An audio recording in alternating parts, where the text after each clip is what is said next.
Duality and contrast in the novels structure, मतलब द्वैधता, दोपना इस novel में हमें दिखता है और कॉन्ट्रास्ट दिखता है। दोपना कैसे दिखता है? दो शहरों की वजह से। दो शहर होते हैं, दो कैरेक्टर होते हैं, सिडनी कार्टर और सिडनी वो है ना, चार्ल्स डार्ने। दो दो कैरेक्टर, सब दो दो के जोड़े में दिखते हैं, मीन्स डुअलिटी। समझ गए? कॉन्ट्रास्ट, हाँ, लंदन और पेरिस दो ऐसी सिटी थी जो उस समय युद्ध का दंश झेल रही थी, दोनों में अपोजिट कंडीशंस थी, दुश्मन थी एक दूसरे की, लोग भी एक दूसरे के दुश्मन थे। ये कॉन्ट्रास्ट हो गया। कैसे है आओ देखो। Parallel narratives, the novel weaves together the story of London and Paris, creating a sense of duality and interconnectedness. समझ गई बात? ठीक, पहली बात। ओके, फिर contrasting setting, the juxtaposition of the bustling, है ना, बस्टलिंग मतलब भीड़ भाड़ होता है शायद, है ना, हाँ, ठीक। इंडस्ट्रियलाइजेशन लंदन एंड द ट्यूमल्टियस, ट्यूमल्टुअस क्या था इसका? हाँ, ट्यूमल्ट मतलब उतार चढ़ाव भरा माहौल। Revolutionary Paris highlighted the novels themes of social unrest. Social unrest मतलब सामाजिक अशांति, एंड द अनहीवल। तो हाँ, अपहीवल, अपहीवल मतलब क्या था? हम्म, हाँ, है ना। तो अनरेस्ट मतलब अस्थिर होना, और अपहीवल मतलब उथल पुथल वाला माहौल। उथल पुथल से याद आया, एक और वर्ड अपन लोग यूज करते आ रहे थे उथल पुथल के लिए, याद नहीं आ पा रहा वो कौन सा था। आगे बढ़े। मिरर्ड कैरेक्टर्स, हाँ हमने बोला था दो कैरेक्टर है मिरर्ड, मतलब पहली चीज तो एक दूसरे के जैसे चेहरे में भी हैं, और हमें उस नाटक में दो ही आगे पीछे होते दिखते हैं। तो आप बताओ, वही ईमानदारी से, देखा नहीं देखा नाटक अभी भी? नहीं देखा, कहाँ था? तो इस यही हमने कल बोली थी बात, कि इसलिए बोले थे कि हम देख लो सामने, क्योंकि हमें पता है हमारे जैसे व्यक्ति के सामने तो दो कैरेक्टर हैं। Characters like Sidney Carter and the Charles Darnay serve as foils. Foils मतलब शायद लिपटे हुए होता है किसी भी चीज का, हाँ, representing the novels exploration of duality of human nature. एक मानव के नेचर की द्वैधता को दर्शाते हैं ये नोवेल जो है, ये मतलब अ, लोग दो मनी कैसे होते हैं, क्योंकि ये दोनों ही कैरेक्टर कभी अच्छे कभी बुरे, है ना। शुरू शुरू में ये जो हमारा जो व्यक्ति सेक्रीफाइस करता है, शुरू शुरू में बड़ा ऐसा ही होता है, ध्यान नहीं देता, लास्ट में देखो कितना अच्छा हो जाता है। मतलब इंसान कभी बदल सकता है, कोई भी बुरा भी इंसान हो कब बदल जाए अच्छा हो। कल भी अपनी इसी बात पे बात हुई थी, जैसे हमारा पास्ट भी डार्क रहा, इंसानों के रहते हैं डार्क, है ना। सिंबल क्या चीज दर्शाता है? The significance of the Bastille. अगर फ्रेंच रेवोल्यूशन सुना है, बेस्टाइल को पहचान जाओगे, और नहीं सुना,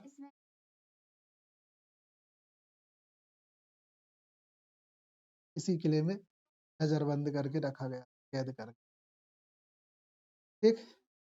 तो the Bastille, the Bastille a symbol of French aristocratic power. मतलब ये जो किला था, ये वहां के एरिस्टोक्रेटिक समाज का सिंबल था। मतलब जब तक ये किला खड़ा रहेगा, ये किस बात को बताएगा? कि रईस लोग जिंदा। Represented the operation and the injustice that sparked a French revolution. ये भी दर्शाता है कि कैसे लोगों को दबाया गया, अन्याय हुआ, और इसी वजह से फ्रेंच रिवॉल्यूशन की चिंगारी भड़की, ठीक। फिर इम्प्रिजनमेंट एंड फ्रीडम, कैद, आजादी। Novel explore the theme of imprisonment, both physical and the metaphorical, and the pursuit of freedom and the liberation. Pursuit मतलब होता है पहुंचना, की कोशिश करना, फ्रीडम एंड द, हाँ, इसे याद रखो, हैप्पीनेस पहुंचने की चाह, हैप्पीनेस तक। ठीक, तो ये वही है साइक्लिकल नेचर ऑफ हिस्ट्री।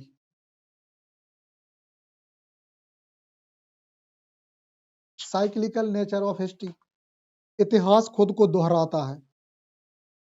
इतिहास खुद को दोहराता है, हमने बोला ये बात सच है, इतिहास खुद को दोहराता है।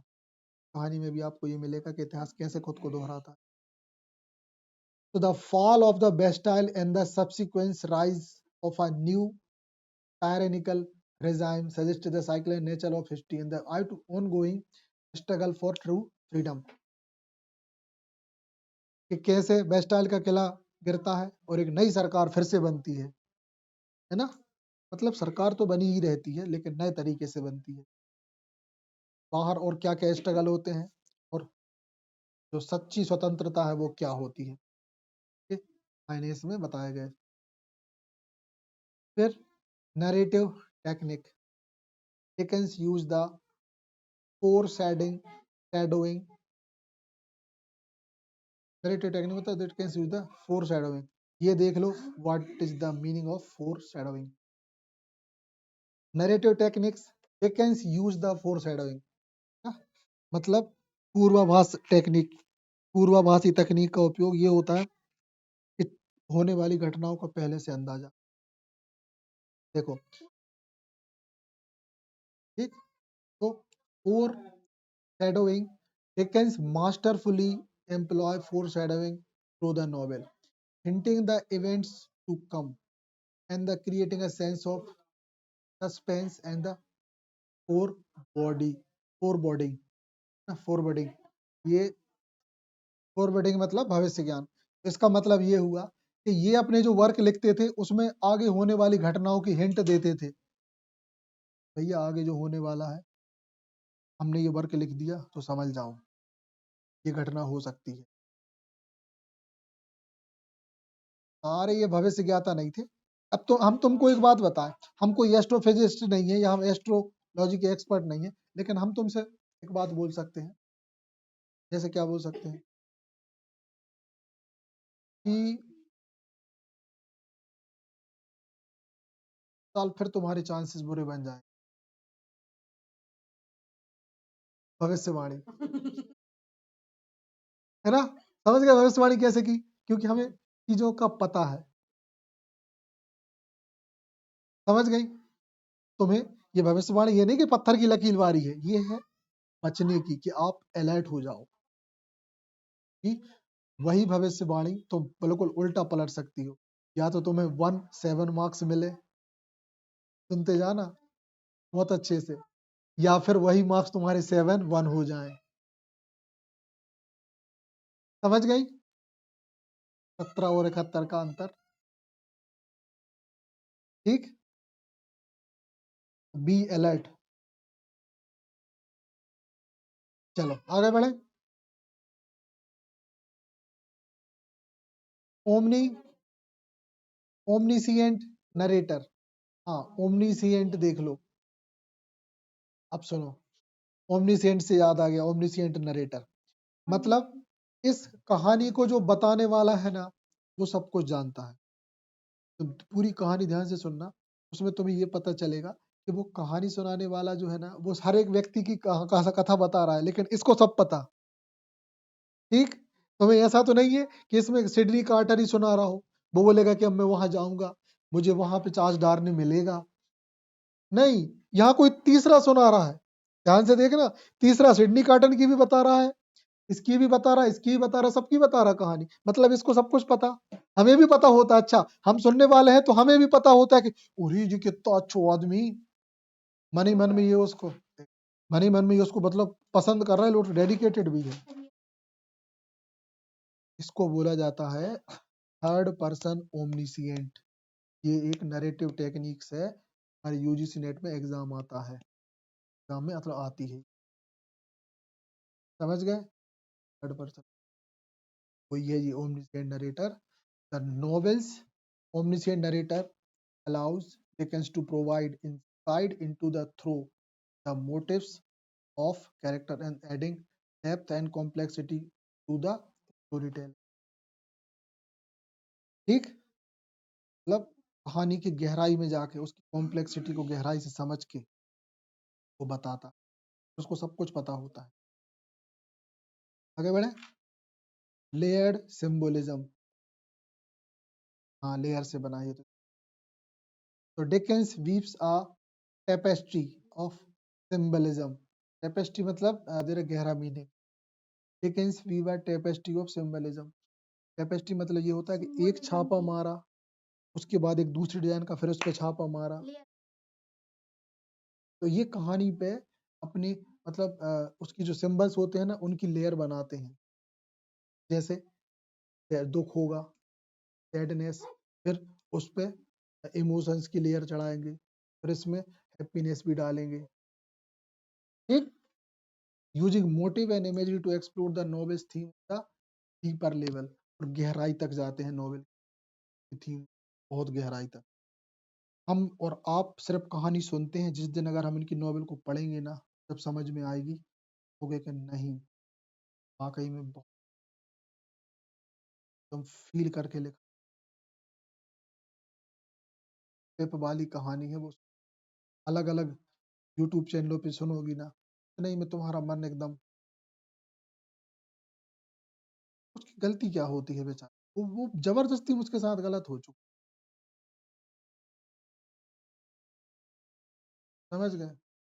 फालतू में बेचारा पिस जाता है यार, मतलब पूरी लाइफ उसकी खराब हो गई। ऐसे लोग तो फिर बड़े बड़े क्रिमिनल्स बन जाते हैं। अच्छा वो तो कंट्रोल कर लेता है खुद को, बेमतलब में उसके साथ गलत हो गया। हाँ, लास्ट में कितनी गुस्सा आनी चाहिए, है ना। मतलब एक यही तो बड़े दुख की बात लगती है कि पर वो तो सब कुछ सह गया, और देखो सह गया वो, को हिम्मत मिलती है वो इतना सह गया, हम थोड़ा बहुत तो अपन सह सकते हैं, तो हिम्मत मिली।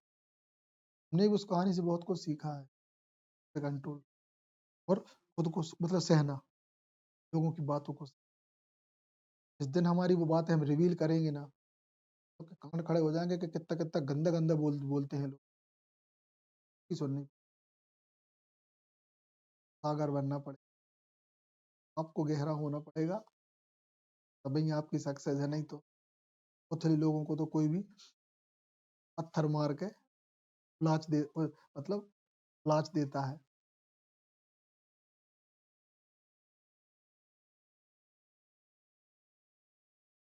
Social commentary, Dickens critic of classic division. Social commentary, Dickens critic of classic division, मतलब ये क्लासिक डिवीजन के एक क्रिटिक थे, class division sorry, class division के क्रिटिक थे। कैसे? बंटवारा, हाँ, तो उसके क्रिटिक थे, उस बात को ये पसंद नहीं करते थे। ठीक, aristocratic privilege, the novel depict the wealthy and the powerful aristocratic who often remained oblivious to suffering of the lower classes। कहने का मतलब oblivious क्या था, मतलब ये उनको घंटा वैल्यू नहीं देते थे, कोई इज्जत नहीं करना, कोई वो मतलब ही नहीं समझना। कौन लोग? एरिस्टोक्रेसी, एरिस्टोक्रेटिक, एरिस्टोक्रेटिक मतलब अभिजात वर्ग, मतलब रईस लोग।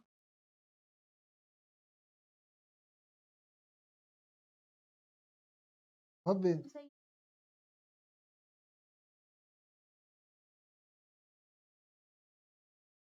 हाँ अरे वो होता है, लेकिन इसका वही होता है एरिस्टोक्रेसी मतलब संभ्रांत लोग, हिंदी शुद्ध हिंदी में होता है संभ्रांत लोग, मतलब बड़े लोग, लिख लो उसको, है ना? या हाँ रईस। ठीक, फिर operation of the poor, operation मतलब ये होता है दबाना, ऑपरेस करना, ये वो ऑपरेशन नहीं है, उसकी स्पेलिंग अलग होती है, OPERA, ऑपरेशन। हाँ, ये ऑपरेशन मतलब दबाना। Dickens shine a light on the harsh reality faced by the poor and the downtrodden in both London and Paris. Critic the unjust social structure on the कहने का मतलब डिकेंस इन गरीब लोगों के लिए उनकी हार्श रियलिटी को दिखाने वाले एक व्यक्ति थे। और ये जो कंडीशंस थी ना, डाउन ट्रोडन, जो बुरी स्थितियां होती हैं, डाउन ट्रोडन क्या था देखा, हाँ, जो लोअर क्लास था, वो लंदन और पेरिस दोनों जगह पे थे। Critiquing the injustice social structure, और वे इस स्ट्रक्चर की क्या करते थे, क्रिटिसाइज करते थे, ये सिस्टम ठीक नहीं है। फिर देखें revolutionary uprising, the French revolution served as the backdrop of defence on the consequences of unhacked class division and the potential for violence and social upheaval. क्या था upheaval?